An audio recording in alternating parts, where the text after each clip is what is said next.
Hi guys. లైఫ్లో అందరం చాలా బిజీ అయిపోయాం. జాబ్స్ అండ్ కాలేజెస్ తోటి ఫ్యామిలీస్ అండ్ ఫ్రెండ్స్ కూడా టైం ఫిక్స్ చేసుకోవాల్సి వస్తుంది. అందరికీ ఏజ్తో పాటు స్ట్రెస్ అండ్ ప్రెజర్స్ చాలా ఎక్కువైపోయాయి. దీనికైతే ఒకటే medicine, nature. And by the way, నా నేమ్ చెప్పలేదు కదా.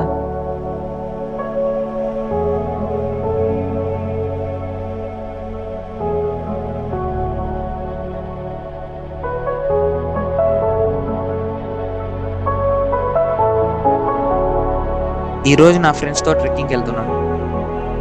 నేను స్టార్ట్ అయ్యాను, కానీ స్పాట్కి ఎంతమంది వస్తారో లేదో తెలియదు. చూద్దాం. క్లైమేట్ చూస్తుంటే వర్షం వచ్చేలా ఉంది. వర్షం వస్తే హాలిడే వేస్ట్.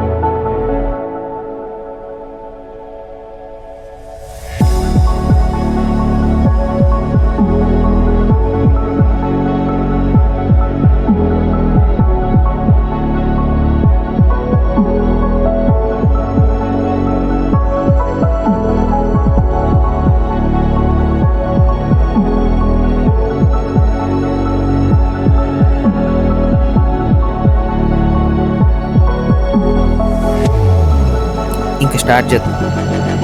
అనుకున్నట్టే ఫ్రెండ్స్ లోపల మిస్ అయ్యాడు. ట్రెక్కింగ్ గురించి మాట్లాడటం, ట్రెక్కింగ్ చేయడం చాలా డిఫరెంట్. ఇంకా బ్యాక్ క్యారీ చేసే వాళ్ళకైతే చాలా కష్టం. ఎందుకంటే బాడీ వెయిట్తో పాటు బ్యాక్ వెయిట్ ఎక్స్ట్రా అవుతుంది. అప్పుడు ఆక్సిజన్ తీసుకోవడం కష్టం అవుతుంది. సో బాడీ చాలా తొందరగా అలసిపోతుంది. సారీ స్టెబిలిటీ మిస్ అయింది. కంప్లీట్ అడవితో కంపేర్ చేసుకుంటే ఈ బండల దగ్గర, గుహల దగ్గర స్మెల్, టెంపరేచర్, క్లైమేట్ చాలా బెటర్ ఉంటుంది. ఇలాంటి బండలు ఉండే చోటే వైల్డ్ యానిమల్స్ ఎక్కువగా ఉంటాయి. వాటిని అవాయిడ్ చేయాలంటే బేర్ గ్రిల్స్ చెప్పినట్టు సౌండ్స్ చేసుకుంటూ వెళ్ళాలి. సౌండ్స్ వింటే జంతువులు దూరంగా వెళ్ళిపోతాయి. అదే బెటర్. లేదా చాలా రిస్క్ ఉంటుంది. ఈ కొండ మీద నుండి కిందికి ఒక వాటర్ ఫ్లో ఉంది. ఆ వాటరే అందరూ తాగుతారు. కానీ ఆ వాటర్ ఫ్లోలో beer bottles, biryani packets, chicken bones, చెత్తంతా వేసున్నారు. కింద తాగే వాళ్ళకి తెలిస్తే మాత్రం చాలా కష్టమవుతుంది. దారంతా చెట్లతో నిండిపోయింది. పాములు, పురుగులు కానీ ఫ్రెండ్స్లో ఎవరినన్నా కొట్టాలి. ఇంకా నాతో ట్రెక్కింగ్ అంటూ రారు. ఈ కొండ మీద ఉండే వాటర్ ఫ్లో ఎక్కడి నుంచి వస్తుందో ఎవరికీ తెలియదు. ఈ వాటర్ ఫ్లోని కనిపెడితే గోల్డ్ మెడల్ అండ్ రివార్డ్ని గవర్నమెంట్ అనౌన్స్ చేసింది. దానికోసం ట్రై చేసి 4 చనిపోయారు.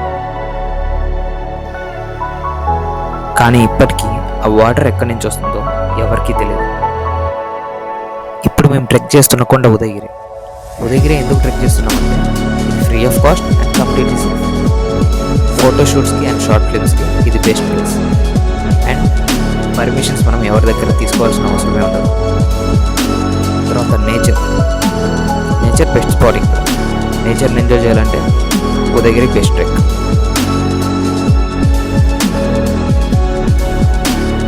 స్పాట్ రీచ్ అయిన తర్వాత ఫ్రెండ్స్ అందరూ ఫొటోస్ తీసుకుంటారు. కానీ ఒక్కడు మాత్రం ఫొటోస్ తీసుకుంటూ రిటర్న్ వెళ్ళిపోయాడు. వాడు వెళ్ళిన తర్వాత ఎలుగు కంటి గుర్తులు కనిపిస్తుంది. ఇంకా రిస్క్ ఎందుకు అనేసి రిటర్న్ స్టార్ట్ అయ్యింది. కానీ మా ఫ్రెండ్ మాకు ముందు కనిపించలేదు. ఇప్పుడు అర్థమైంది వాడు ఇంకా అడవిలోనే ఉన్నాడు. ఫ్రెండ్ కోసం రిటర్న్ వెళ్ళాడు. కాకపోతే వాడు కనిపిస్తాడో ఎలుగు కంటి కనిపిస్తుందో మాకు కూడా తెలియదు. కానీ లక్ బాగుండి వాడే కనిపించాడు. వాడిని తీసుకొని రిటర్న్ స్టార్ట్ అయ్యాము. అందుకే అడ్వెంచర్స్ చేసేటప్పుడు బ్యాకప్ చూసుకోండి. And see you in next video.